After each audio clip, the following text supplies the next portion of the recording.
Hello and welcome to this press conference hosted by the Interparliamentary Alliance on China on behalf of the residents of the Royal Mint Court Residents Association. To open the press conference, I'm going to give the floor to our chair, Lord Alton of Liverpool, who is the chair of the Joint Committee on Human Rights, but is speaking in a personal capacity today, is also a member of the Interparliamentary Alliance on China and sanctioned by the Chinese Communist Party. Lord Alton. Thank you, Duke. We now know that in spite of years of campaigners, lawyers, parliamentarians raising concerns about the People's Republic of China mega embassy, the government has decided to go ahead anyway. We are in a dangerous geopolitical moment. China is explicit about their desire for what they call the great rejuvenation of the Chinese nation. That ideology is not about fair competition on the world stage. It's about subjugating the United States and reshaping the international order in the image of the Chinese Communist Party. When Keir Starmer goes to Beijing with the title deeds to the mega embassy in his pocket, I hope he will take with him copies of the Joint Committee on Human Rights report on slave labor and our supply chains, and read those sections that deal with the use of Uyghur slave labor. I hope he takes with him a copy of our report on transnational repression, which deals with the sorts of things you'll hear from Chloe Chung about, who gave evidence to our committee and who has a 1 million Hong Kong dollar bounty placed on her head. And I hope that when he goes, he will raise the case of Jimmy Lai. It is outrageous that any British Prime Minister should go to Beijing whilst a British citizen is incarcerated, languishing, along with many pro-democracy campaigners in jails in Hong Kong and in mainland China. I want to say one other thing, that we stand at a very dangerous crossroads. This morning, some of us heard from the chair of the Speaker of the US Congress, Mike Johnson, who is here in London at the moment. I cannot believe that when I heard Ronald Reagan speak here in the 1980s, when I was a young member of the House of Commons, in the middle of the Cold War, that it would have been conceivable that any British government would have given the keys to a new embassy in London, a mega embassy to the Kremlin, knowing what they stood for. And I find it amazing, having heard Mr. Johnson this morning, who referenced the case of Jimmy Lai and talked about this dangerous moment in our geopolitics. I cannot believe that we would want to be so out of step with our allies as to go ahead with this decision. We're going to hear from some very significant people now during this press conference. The first of them is Christopher Mung. My name is Christopher Mung. I am one of the Hong Kongers who has moved to the UK for political reasons. I have had a bounty of 1 million Hong Kong dollar imposed on me by the Chinese Communist Party. We know China. We know Chinese Communist Party and their intentions. Already, we have seen the United Kingdom fail to hold China to its promise over Hong Kong. Our people were abandoned to the mercy of the CCP. With our only lifeline to come and settle in the UK. Now, the menace that drove us from our homes is invited to do the same here.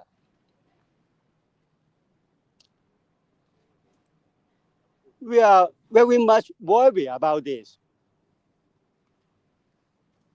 This decision has struck fear into our hearts and make many regrets of taking up the UK's promise of our safety.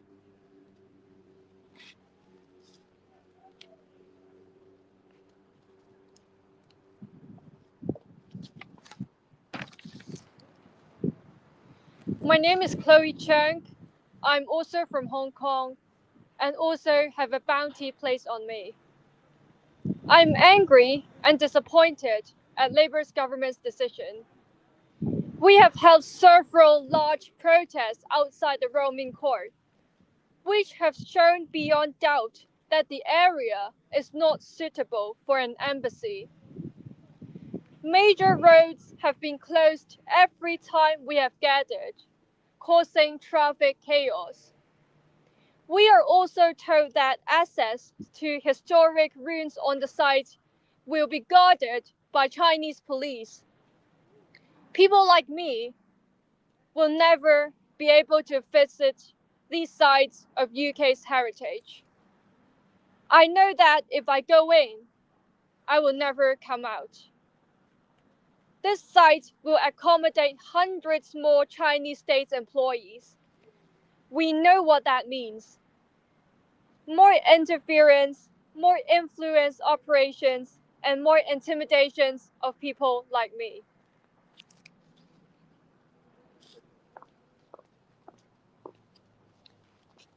Thank you. My name is Rahima Mahmood. I am the Executive Director of Stop Uyghur Genocide. I am Uyghur myself, and I cannot really express my fury and dismay at this moment. A few years ago, the Labour Party said from the dispatch box that my people, the Uyghur people, were being subjected to genocide by the Chinese Communist Party. It is the same party and the very same people now who are caving into China's demand to build this monstrous embassy. I do not have words to express the grief of my people at being abandoned by those we had come to rely upon. While Uyghurs like me are enslaved, shut up in camps, our women sterilized, our children forcibly separated and subjected to state-run indoctrination, and our voices silenced by threats against us and our families. The UK government is inviting the criminals responsible to create a huge outpost for their criminal behavior here in London.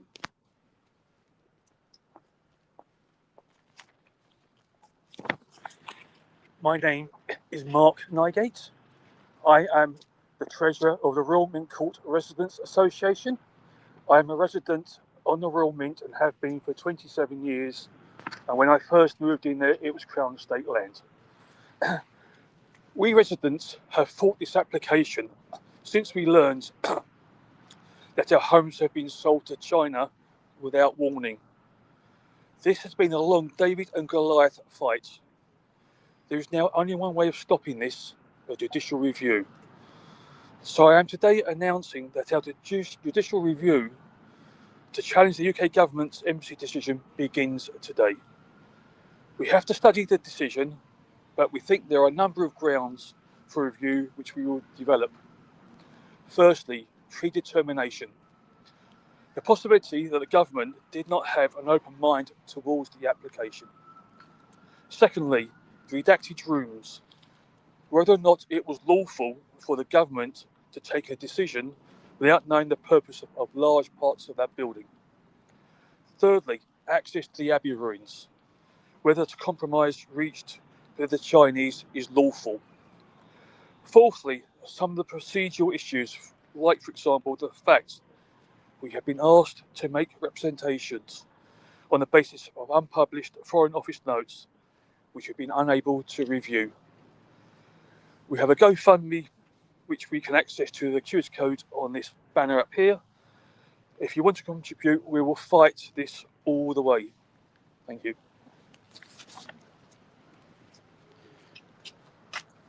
I'm Luke de Pulford, the Executive Director of the Interparliamentary Alliance on China. I'm reading this message on behalf of Ian Jinby, Solicitor.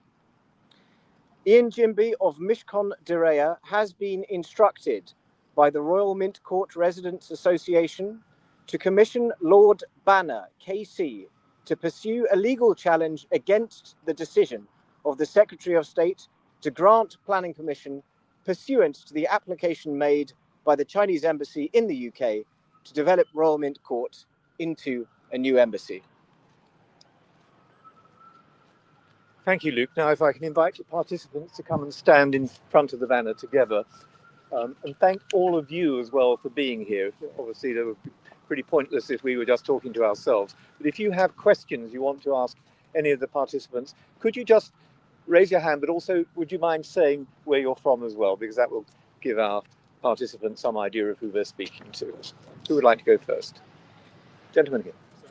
It's Aaron Newbury from the Daily Express.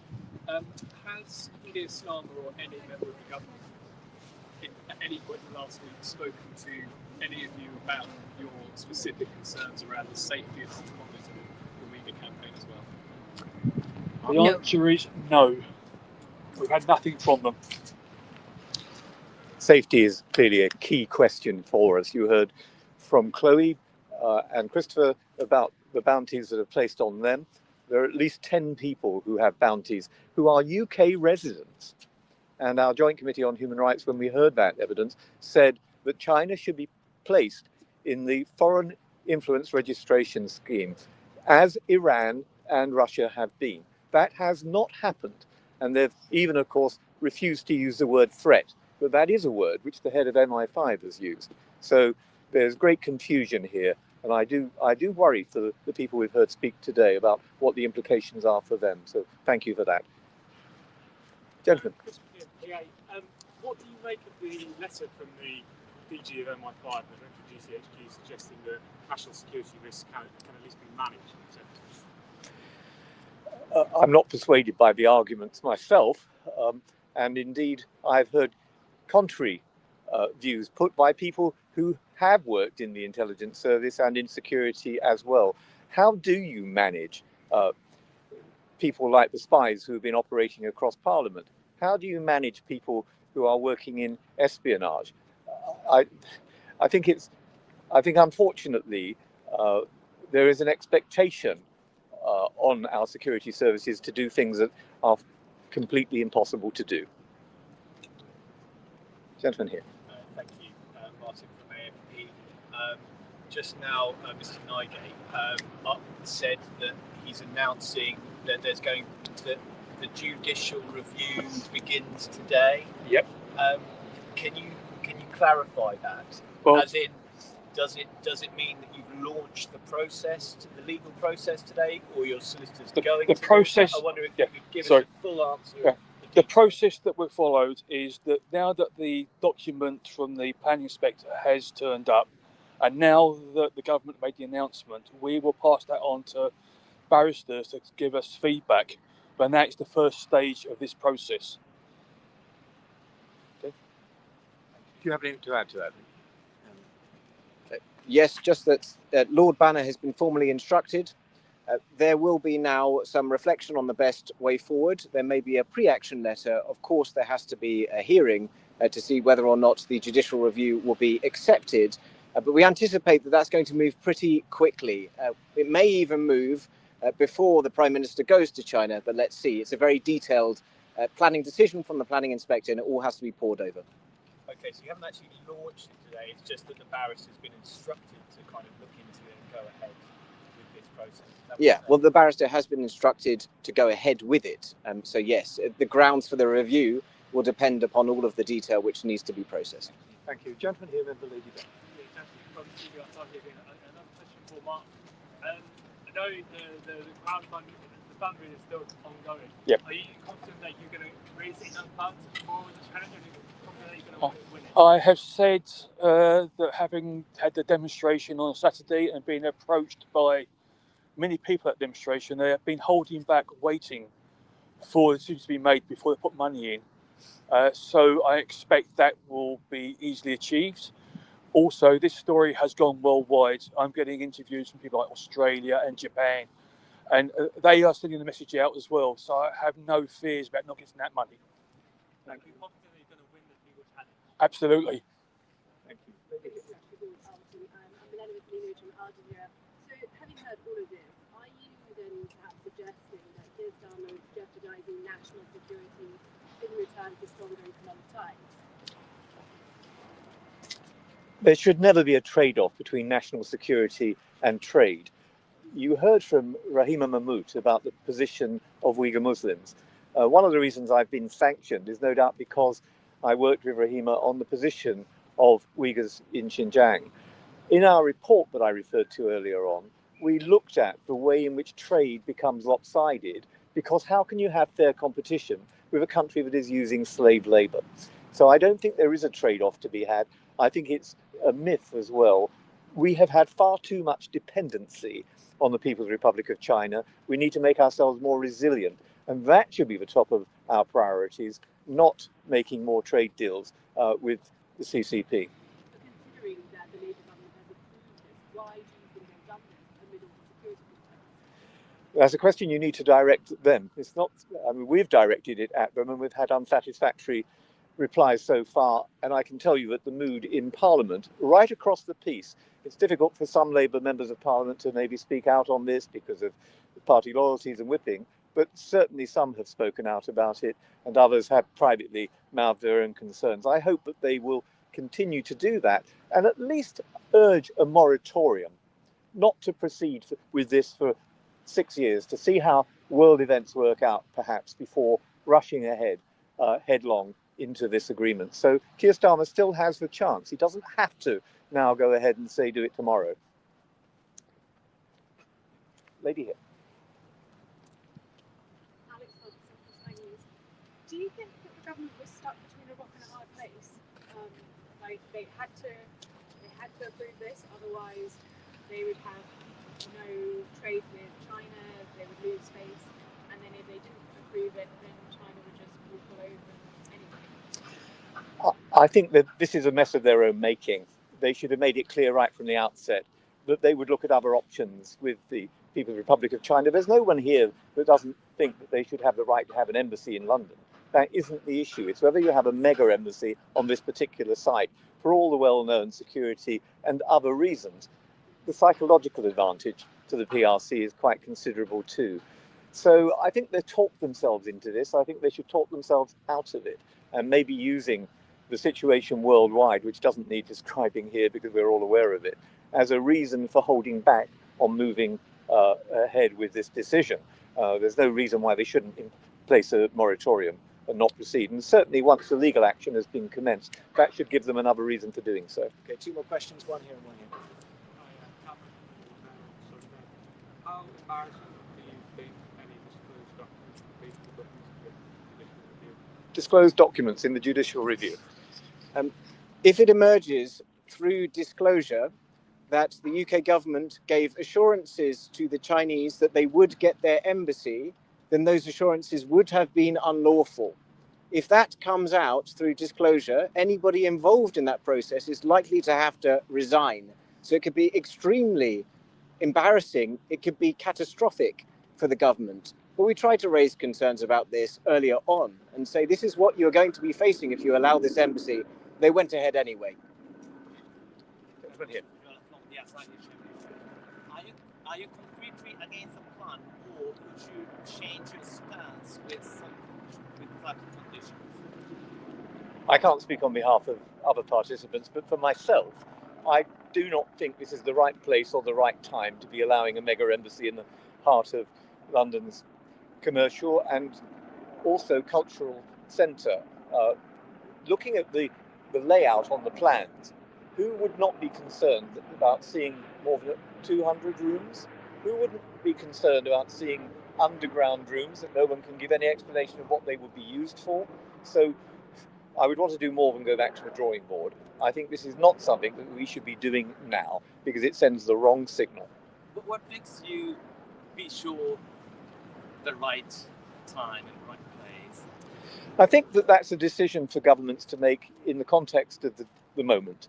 When they can see, for instance, that British nationals like Jimmy Lai have been released from prison, when there are no more pro-democracy protesters still languishing in jail in Hong Kong, when they do something about Uyghur genocide, when all those things are put in place, then maybe we can start to do business with them on a fair and proper footing. But to say those things don't matter, which is the current position of the British government, is not acceptable. Thank you very much indeed, everybody. That concludes the press conference. If people want to speak to any of the participants here afterwards and perhaps organise an interview, they will hang around for a bit. Thank you very much. Thank you all. Thank you. So, get together for a bit more than that. Oh, okay.